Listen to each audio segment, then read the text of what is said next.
just like do little bits and little bits and little bits. Think of it like you want to walk across Canada. Well, the only way to do it is to walk. But in order to do it successfully, you gotta make sure you have good shoes and think about, well, how long is a pair of shoes gonna last me? So you're gonna train for a few weeks, right? Let me see, how many miles can I put on a typical pair of shoes? Okay, so do the math. How many shoes am I gonna need to get across Canada? How far can I go in a day? Well, let's get myself in, you have to train for it, right? Otherwise you end up like that poor woman from Toronto who went up Mount Everest and died. And she's not the only one. Hundreds of people up there are laying there dead on the mountains because they got the money. I'm going to climb Mount Everest. She trained for Mount Everest. This is why it was in the news, because she had trained by walking in Toronto. And she figured because she had put a backpack on and walked around the hills of Toronto, such as they are, that she was ready for Mount Everest. And because she had paid her money, despite the guide saying, it's too late in the day, she had taken her video of herself in her tent with her big banner of climbing Everest, and she was going to do it. Just do it. But she wasn't ready and she died. You know, you probably won't die of not being ready to write a book. You know, the pen is not that dangerous. Although poets, here's a terrible statistic that I always shake my head. We have, like as a profession, as a calling, we have a huge suicide rate. So, you know, I don't know about that. Don't write poetry, because I guess you could die of it. Not that I intend to. It's more fun to get old and curmudgeonly. I want to be one of those old ladies sitting there, you know, on my porch, just looking at people going, hey, what are they doing?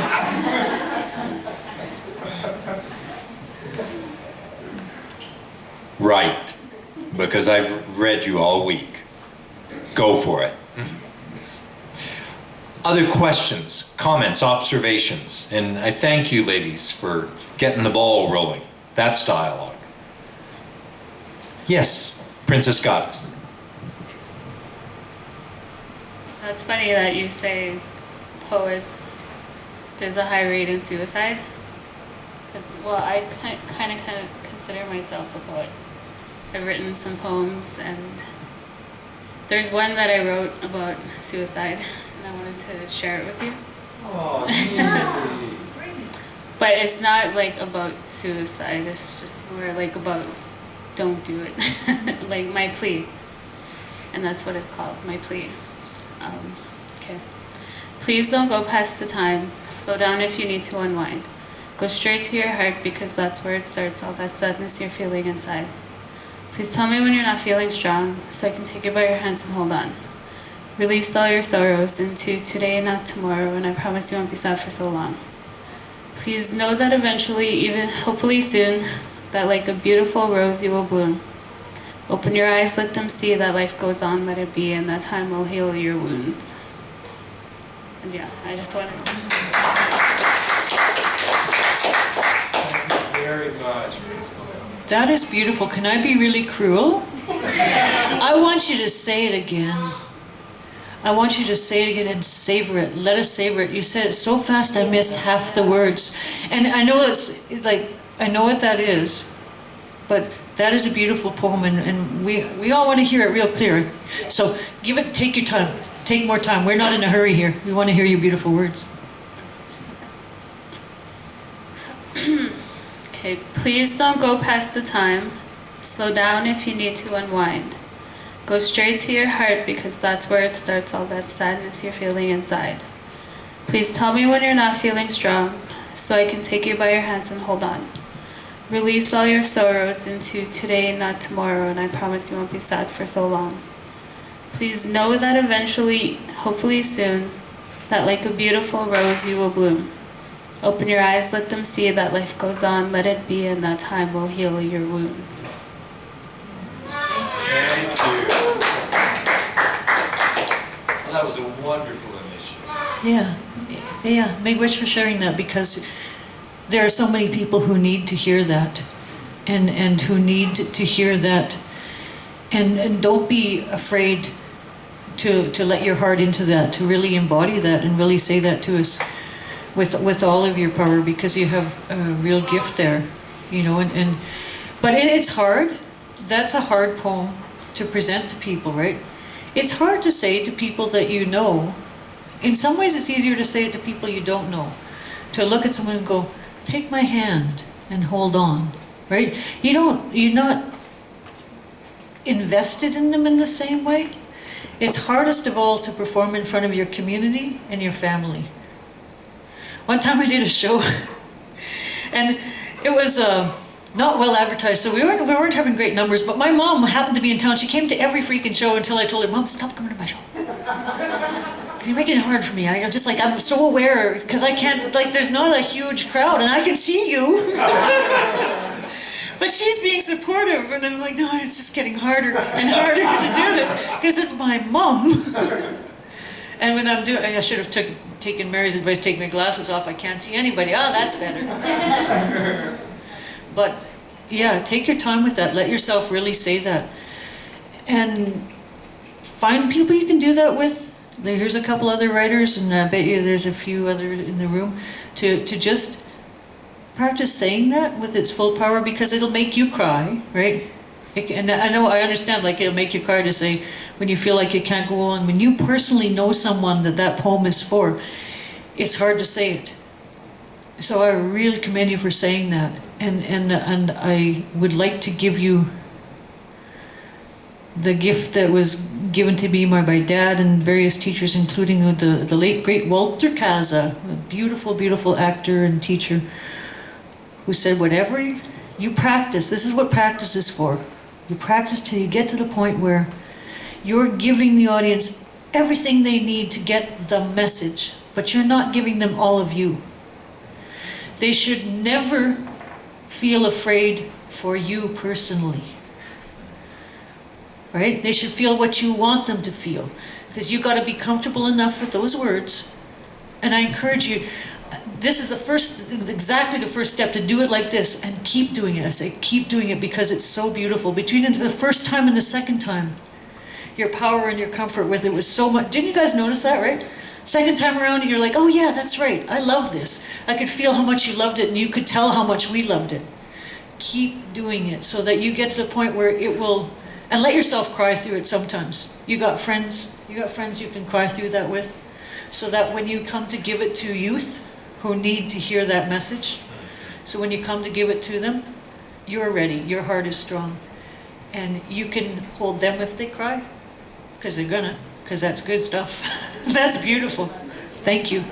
Well, yeah, we're all with you in that. Thank you. Other questions, comments? Observations? Way to go, Winterhawk. You're on a roll. You're kind of going where I was going to ask a question. Okay, so having said that, sometimes my writing pisses people off, especially my family. Like, and this is something little, like I've written more deeper stuff that I'll never read to them, but one thing I wrote on Facebook a few months ago, you know when it's a lazy Saturday and your husband's home and you're like under the covers and you're just like laying there and enjoying the, sleeping in, the house is quiet and you're just enjoying each other's time. I wrote about that. I put it on Facebook, and I wrote something about, touching each other under the covers. To me it was nothing, like it was just, oh my God, I was getting phone calls, I was getting texts. My mom, my auntie started fighting, like aunties were fighting aunties, and it was like all this, people were commenting, and I was like, oh my God, I erased that whole bloody poem. Because it caused so much shit. Just because I said, touching each other under the covers, like they couldn't handle it, they're gonna explode. And I think this is part of my problem, because I want to write, but I know, especially if it ever gets published, oh my God, there's that residential school still has a big hold in our community, like don't tell, keep secrets, and that, it's like stifles my creativity, because I want to talk, I have something to say, I want to talk. I want to let it out free without, oh my God, and maybe it just needs to go there, but anyways, I wanted to ask you about that. That is bad. Are you saying that the community censors you to all intents and purposes? My family does. Okay, that's such a key thing, right? And that's a key thing whether you're a writer or whatever you're doing, right? You're going to be in business. You're going to be in public view. And you're going to piss people off. And that's a great question to bring up, because we are communities that have so many triggers. What I would do with that is exactly what you just did. Tell it to the like-minded people that you're with, right? Because as you're saying that, I'm looking around the room, everyone's going, yeah, Everybody knows what that is. And you already just did something towards healing that by putting something beautiful out there, right? And you are not to blame for the fact that people are uncomfortable with it. But you have to, as a writer, be aware that you're going to trigger your audience, right? You have to know your audience. Facebook is particularly tricky for that, because I don't go on there because I think, I don't know. I hear so many stories about people reading stuff that wasn't intended for them to read and getting all, into all kind of trouble over that. You have to be aware when you put it out there. Anyone could read it and take it anyway. And this is for a writer. That's what the editing process and groups are for, to get you comfortable with whatever it is you have to say, so that you can go, yeah, someone's going to be triggered by this, I'm ready for it, right? And I've got my people behind me that I've talked to about this, and when I come crawling back all covered in welts and bleeding, they're going to go, it's okay. Right? Because they know that what my intent was, and because they helped me make my intent be realized as clearly as possible. I think that applies in all kinds of work that we do, right? You got to know, the only person who does, what is that saying? The only guy who doesn't get criticized is the guy who never does anything. Yeah. Right? You're going to get criticized. You can't take on board other people's pain. And yet you do. And yet you do, because, you don't know. Here's a stupid story. I used to work with a group of students downtown, and they were a writing circle that I got, parachuted into. They'd had a different facilitator, so they had been together for like a few years. They really knew each other. They had all their support system amongst themselves. And here's me not knowing all this. I'm coming in there. I'm going to teach them some exercise. We're going to do some stuff.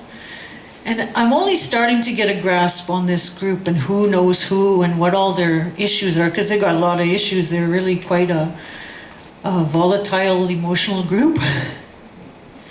So it's about this time of year, a little earlier in the year, and I think, I'm going to make them write something uncontroversial.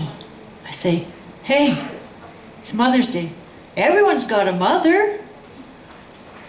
Well, you'd think that would be a Oh my God, I almost started a fist fight just by saying that, right? Because one of them got really mad at me. How dare you say that? My mother died. I don't know that. I'm so sorry for you.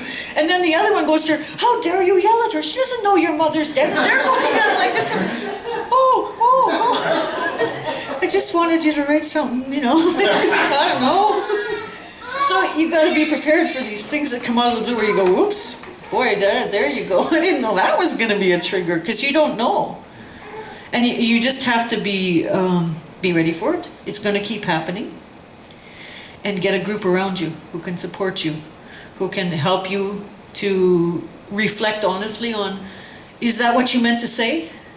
Or if you're in a different form of business, is that what you meant to do? Because if it's what you meant to do, then you can stand with it. You can say, no, I know what my intent was. Let me clarify my intent. Here's what I'm trying to do. Here's what I'm trying to say. Do you need help accepting this? Do you need help dealing with this? And then you kind of help accept that that's the way it's going to be in our community. There's a lot of pain. A lot of pain. People got a lot of pain, and they'll throw it at you when you're doing something. And it's real hard not to take it personally. But you have to go, okay, I'm helping to heal this.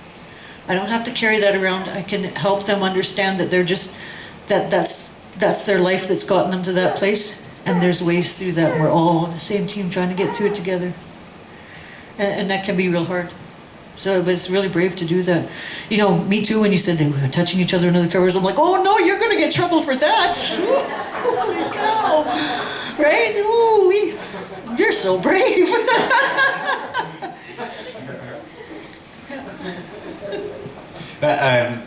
Following up on that, Biggest Worm, part of what led me to this dialogic approach to education was precisely the realization that as a university professor, none of the students were speaking their mind. They only wanted to repeat what they thought the professor wanted to hear. And I realized I couldn't learn anything that way. If it's always surrounding myself with yes men, it's a non-growth situation for me. So then when you create a space, what I call a non-threatening educational environment, and people can actually say what they think, and you can get an honest answer, that I've mentioned this proverb before, iron sharpens iron. So following up on this, surround yourself with people who are going to sharpen you. And you know, people that are going to keep you on your toes, that they're not just going to either jump on your case, or they're just going to keep, yes men. And when you have a community, because do you know, folks, how much you've sharpened me this week? How much I've learned from you that I could never learn in a textbook, never taking in a university course? You are iron. You're the iron. And you can do that for one another. You kept me on my toes. I got up at 3:15 this morning. I was at my desk working on this because I knew the quality of what you write. And respect means you take the time. The life unreflected is not worth living, Socrates said. And they killed him for that. So you know they killed him for that, right? So you be careful, Wendy. Like, have this Kool-Aid.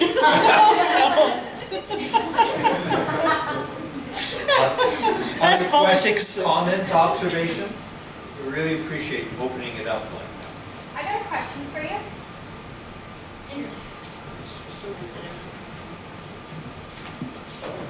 In terms of your self-promotion of what you do and how to go about that entire aspect of it, how can you, or what advice would you give the young entrepreneurs in here in terms of really elaborating or really doing that piece of their business? I'll tell you something. That's one of the hardest things about being a writer, is to make, for me anyway, to make it clear to myself what I owe to the writing. Because I was raised to look at people who were self-promoting as assholes.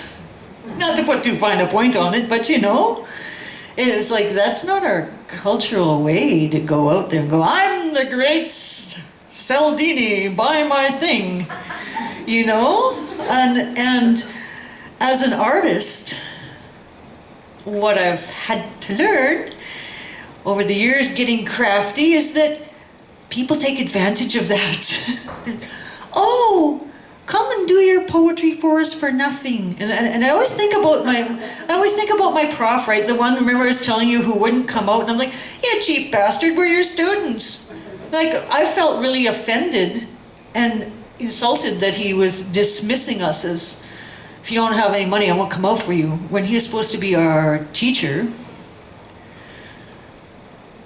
But I also, that really stuck in my head. So in a way, he was a good teacher, because he made me, he always, that little goat was running around in the back of my head going, but wait a minute, how many times do I get And it's worse when you're Aboriginal, it's worse when you're a woman. Like I just remember doing school workshops along with a young Aboriginal man. We'd come in and do these youth workshops, and one day I realized they were paying him, but they weren't paying me. And I'm like, hey, wait a second. What? How come you're not paying me? And they're like, no reason. I guess we'll pay you next time too. I'm like, thank you. Because people assume that you do poetry because you love it. And I don't know who I got this wisdom from, but I got this wisdom somewhere along the way. Someone said, look at a plumber. You don't go to your plumber and go, but you love plumbing. You do it because you love it. I got a really beautiful thing you're going to love in my house. Right? We don't do that. You don't say to an architect, hey, design me a house, build me a house. Like go to a construction boss, especially in Quebec, right? Go to a construction boss, they build me a house for free, yeah. Okay, I'll put you in the foundation, they'll say, right? Oh, I didn't really say that out loud. No, you know what I mean. People, you have to really think about what you have to give, not as being yourself. As an artist, that's really tricky because, especially as a performing artist, which I largely still am, if I was building a house, I could look at a bunch of timbers and say, well, that one's straight, that one's bent, that one's too short, that one's too long. Okay, so, pick out among them which one is good for which purpose. But if you're saying to a person, your voice is too quiet, your voice is too low, you're too fat, you're too thin, you're too old, you're too weird looking or whatever, it's harder to be objective about that. As a performer, you live by your reviews in a very personal sense. And I had to learn, and here's something this is the meat, that's a great question. The meat of it is, you have to keep yourself as yourself and understand you're investing in a business, and that your writing, you have to look at it that way too. This is your business, and your business is your responsibility to the community to make something good that brings prosperity to the community. And when you look at it that way, when you think about the responsibility you have to the work, then you can get out of your own way again and go, no, I have to actually, for the sake of the work, I have to say, hey, I'm a professional, so this is my fee. In terms of promotion, I have to say, well, I'm an artist. I don't get out to things if people don't know about my work. And if I'm not spreading the word about my work, no one will know about my work. So I have to understand the difference between my work and me, right? And say, and not become a person who's always on the make, where my work is me and I'm going to sell you me. I've heard people or read stuff where people talk about branding in that way. You are the brand, I actually have had publicists sort of talk to me in that way as an artist. Well, we want to brand you. I'm like, oh, brand yourself. Brand my ass. I'm not for sale. My work is for sale. But I, personally, me, no. I'm not out to become a celebrity. It does not matter a flying rat's ass what my favorite color is, or what my favorite movie. No, that's not my work. That's stuff that we chat about as friends. But when we're talking about work, we're talking about work. And that's the key thing, I think, is to think about your work as your offering to the community. Right? It's your offering to the community. It's your responsibility to take good care of that offering for the sake of your own soul and the sake of your community. Beautiful, thank you. In that vein, I've mentioned over the course of the week a Coast Salish artist, Lawrence Paul Yehoilipton, and one of my dialogue partners some years ago. And Lawrence Paul Yehoilipton comes from a family, generations of elders in the Coast Salish nation. He is a remarkable artist. Again, I want to emphasize, look him up. His work is in Zurich, Switzerland, in Berlin, in London, Paris, Tokyo.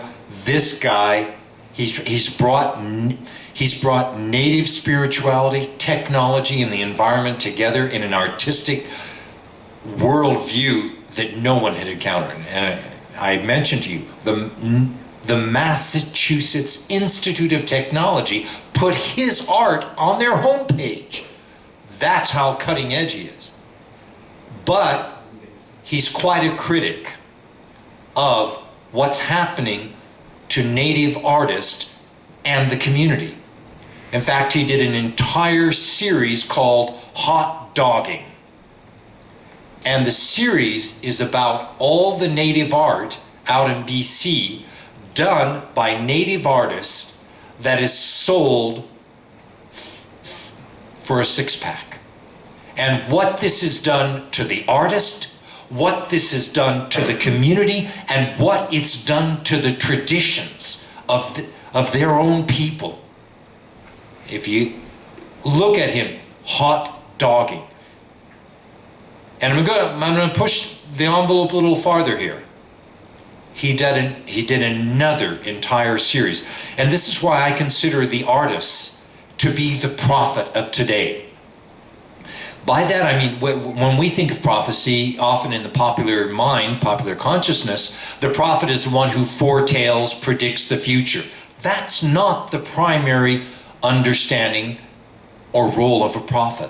The prophet is a truth teller, the one who's on the outside looking in and bringing a critique to their people, to their community. Think of the Hebrew prophets in the Bible. It is... I don't want to think about the Hebrew prophets in the Bible because I think those fuckers fucked us over with this idea that you have to be the outsider looking in. You know what? It's easy to sit on the mountain and critique down there. The trick is to be down in the valley, to be in the city, to be among the community and find a way to change things. I'm sorry to be contradictory, but I have to be contradictory on that point. You know, think of the idea of you guys know prophets, I'm sure of it in the community. There's always people. And they're not going off a lot of times. You have to stay involved. You have to live your life. You have to stay involved. One of the best prophets I ever heard tell of is a little old lady from Hawaii. I stayed with her granddaughter when I was out there. She had a big old house and she had invited a bunch of people to stay on her lanai on her porch. It's about 20 of us staying there. So she gave me a film that had been made about her Auntie Ermengarde. And she is this little old mixed Hawaiian German woman. The family was musicians. She wrote over 300 songs. And this is just her story. It's just a little documentary about her, sweet little documentary about her, and she talks so well from what I consider to be a really valuable perspective about she raised her family. She served the song, but she always kept her family in it. She didn't step outside of the community to do her work. She was very, very conscious of the fact that you have to balance your priorities. You have to choose. She said, sometimes I let it go. Sometimes I choose the song. Sometimes I let the song go. Because, you know, I've got a great song coming to me, but my kids need to be fed. And now who's going to do that? Me. And she's not bitter about it. She's very, very graceful and full of... and that's the difference between her and the Hebrew prophets. Those buggers tended to be really angry, you know, and they're always getting killed and stuff. Well, maybe it's because she had the right idea there. She let the truth go sometimes in order to serve the greater truth of your kids need to be fed. Great that you have this song to give us, but you got these kids and they're the song too. You know, and to not become so focused on your great prophecy, your great truth that you don't see the people that you're working with and you don't put a value on them too, right? So, I mean, she managed to write over 300 songs. She's like, oh yeah, sometimes I wake up from a dream with a song and I go, oh, I can't do that today. And she had to learn to trust and to let those moments go, trust that more would come. And then showing that respect to her big family with kind of joyful graciousness, they always showed it back to her. And they made space for her to do her thing without it becoming a confrontational thing. You know, it wasn't her and her gift against them. I say that to you and I think, gosh, I got to work on that. I really got to work on that because sometimes I'm a bitch when I'm working. I'm like, don't look at me, I'm working. I think that's probably the last time I should say that. Yep. There. Thank you, guys. I just learned something there. Thank you. Thank you. Tokyo, Paris, who's that all? Lawrence Paul Johoilipton. And what I meant to